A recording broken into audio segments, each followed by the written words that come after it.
त्यावर प्रकाश टाकण्यासाठी मी आपल्या समोर उभा आहे। विद्यार्थी मित्र हो, आपण जयंती किंवा पुण्यतिथी का साजरी करतो? जयंती या शब्दाचा अर्थ होतो की जो महामानव त्या दिवशी जन्माला आलेला आहे तो त्याचा जन्मदिवस। जोपर्यंत माणूस देहानं जिवंत असतो तोपर्यंत त्याचा जन्मदिवस, त्याच्या जन्माची तारीख ही वाढदिवस म्हणून साजरी केली जाते। म्हणून आपला वाढदिवस असतो, पहिला वाढदिवस, दुसरा वाढदिवस, 50वा वाढदिवस, 75वा वाढदिवस। आणि या देहाला मरण असल्यामुळं एक दिवस असा येतो आणि आपला मृत्यू होऊन जातो। आणि मग मृत्यूच्या नंतर ज्या दिवशी आपला जन्मदिवस येतो पण आपला देह अस्तित्वात नसतो, तो दिवस असतो जयंतीचा दिवस। आणि ज्या दिवशी आपल्याला या भूतलावरून देहरूपानं हिरावून नेलेला असतं, जो आपला मृत्यू दिवस असतो, तो दिवस आपण पुण्यतिथी दिवस म्हणून साजरा करत असतो। शालेय वयामध्ये किंवा शालेय जीवनामध्ये जयंती आणि पुण्यतिथी का साजरी केली जाते आणि आपल्याला यातून काय घ्यायचं असतं, हा एक मोठा प्रश्न आहे। कारण आज तुम्ही आमच्या समोर बसलेले आहात आणि ते 10 वर्षानंतर या गावचा होणारा सरपंच कदाचित आज आमचं भाषण ऐकत असलेला असेल, माझ्या गुरुजनांचं वर्गामध्ये शिकवलेलं तो ऐकत असेल।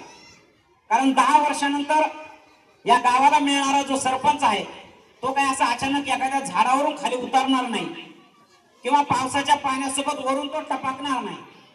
मग 10 वर्षानंतर होणारा सरपंच कुठं आहे, तर तो आत्ता शाळेच्या पटांगणामध्ये बसलेला आहे, पण तो नेमका कोण आहे हे आम्हाला ओळखू येत नाही। म्हणून त्याला मी आता सरपंच साहेब म्हणत नाही, नाही तर आम्ही ऍडव्हान्स मध्ये आताच ते सुरू केलं असतं। पण ते भविष्यातलं आहे आणि म्हणून ते काळाच्या उदरामध्ये दडलेलं आहे। मग 10 वर्षानंतर येणारा सरपंच असेल, 10 वर्षानंतर होणारा नोकरदार असेल, 10 वर्षानंतर होणारा राजकारणी असेल, तो जर आम्हाला समाज स्वास्थ्य देणारा, जनकल्याण देणारा जर पाहिजे असेल तर त्याच्या हृदयामध्ये, त्याच्या मनामध्ये महापुरुषांच्या विचारधारेचे जे घड आहे, महापुरुषांच्या विचारधारेचे जे कुंभ आहे, महापुरुषांचं जे महान असं जीवन कार्य आहे, हे जीवन कार्य तुमच्या अंतःकरणामध्ये, तुमच्या हृदयामध्ये पेरता यावं। महापुरुषांची विचारधारा, महापुरुषांचं जीवित कार्य तुमच्या मनामध्ये हसून हसून भरता यावं, म्हणून हा जयंती आणि पुण्यतिथीचा हा जागर आहे। आज आपण ज्या अण्णाभाऊ साठे यांची जयंती साजरी करणार आहोत, त्यांचं जीवन प्रचंड संघर्षमय।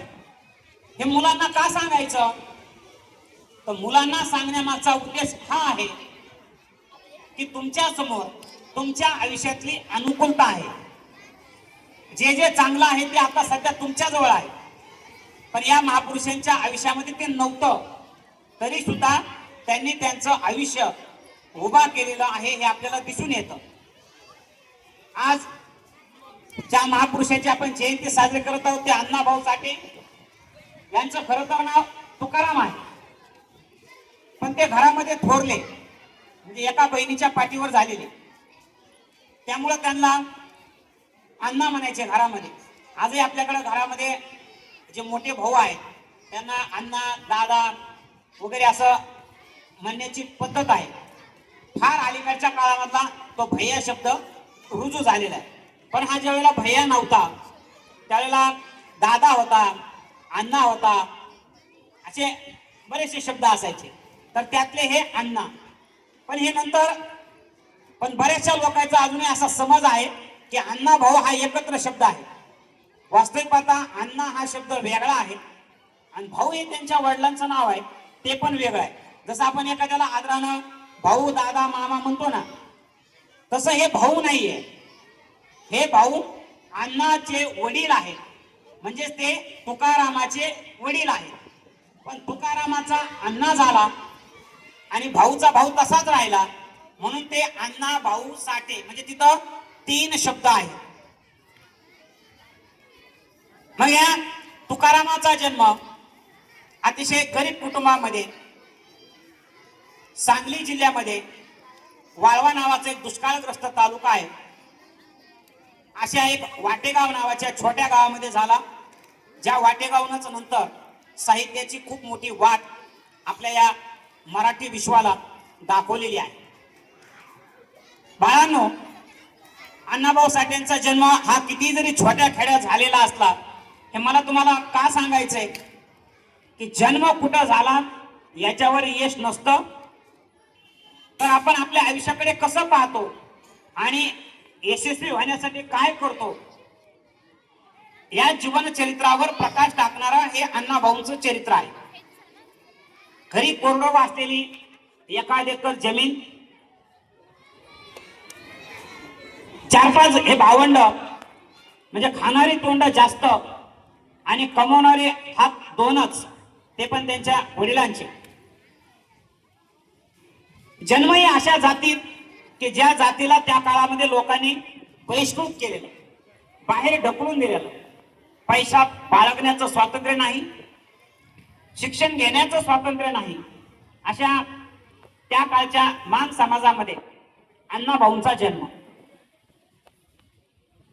पोटाचं काही गावात भागत नव्हतं, म्हणून अण्णाभाऊंचे वडील भाऊ साठे हे मुंबईला कामाला गेले आणि मुंबई पुणे ही अशी शहरं होती त्या काळामध्ये. आजही हे कोणाचंही पोट उपाशी मरू देत नाही, जे कोणी तिथं येतं त्याला ते काम देतं. अण्णाभाऊ साठेंचे वडील सुद्धा त्या ठिकाणी गेले, काम करू लागले, 4 पैसे जवळ येऊ लागले, ते 4 पैसे गावाकडे पाठवू लागले. आणि मग नंतर त्यांना असं वाटू लागलं की हे सगळं कुटुंबच आपण मुंबईला घेऊन जावं, आणि म्हणून त्यांनी ते कुटुंब घेऊन गेलं. जी मुलं यावर्षी 10वीला शाळेत आहेत ते 10 वर्षापासून शिकत आहेत. दरवर्षी जर आपण असं गृहीत धरलं वर्षाला 200 दिवस शाळा होते, तर 200 गुणिले 10 म्हणजे 10वीच्या मुलांचं आयुष्य आज शाळेच्या पटांगणामधलं हे 2000 दिवसाचं आहे. जी मुलं 9वीला आहेत त्या 2000 200 कमी करा, निदान ती मुलं 1800 दिवसापासून या शाळेच्या पटांगणामध्ये आणि गुरुजनांच्या सहवासात आहे. असंच प्रत्येक इयत्तेला 200-200 कमी करत या, म्हणजे आज इथं शाळेमध्ये बसलेला प्रत्येक मुलगा, अगदी पहिलीचा मुलगा 4 महिन्यापासून शाळेत आहे, म्हणजे तो किमान 120 दिवसापासून शाळेत आहे. म्हणजे या माझ्या भोवताली मला ऐकत असलेला सगळ्यात लहान मुलगा कमीत कमी 120 दिवस शाळेचं शिक्षण घेतलेलं आहे.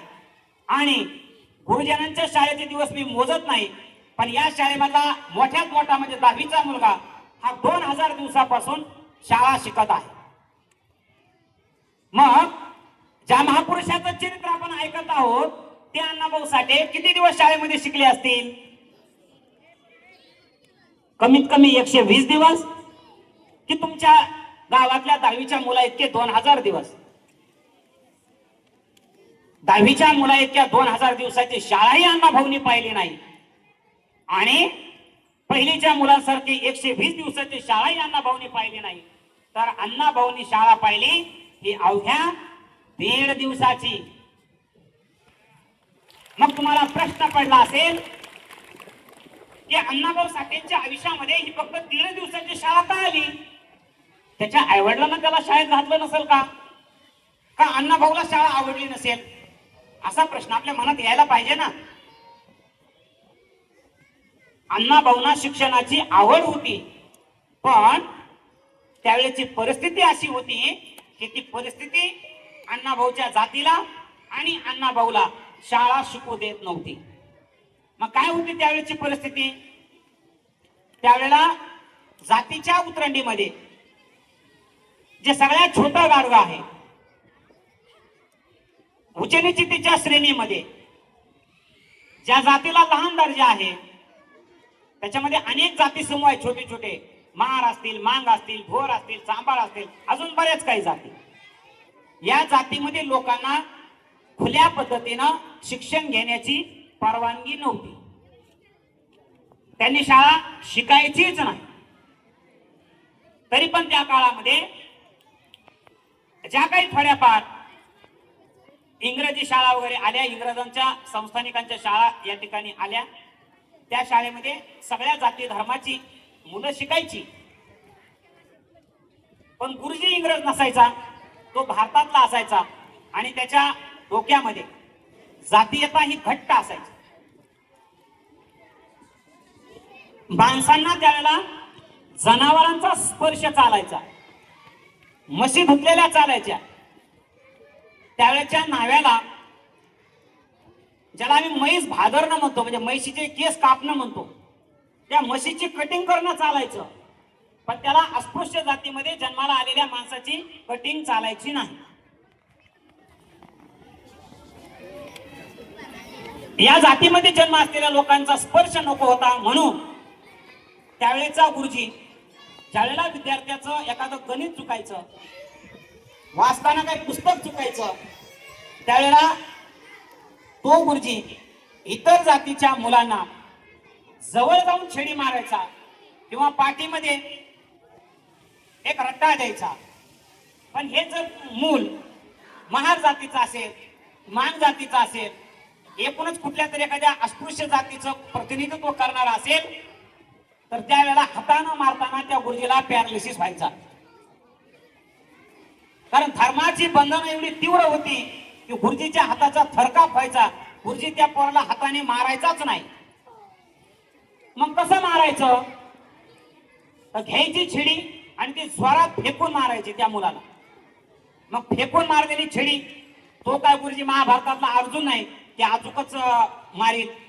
ती छेडी चुकायची, पाठीवर बसेल, हातावर बसेल, आणखी कुठेही बसेल.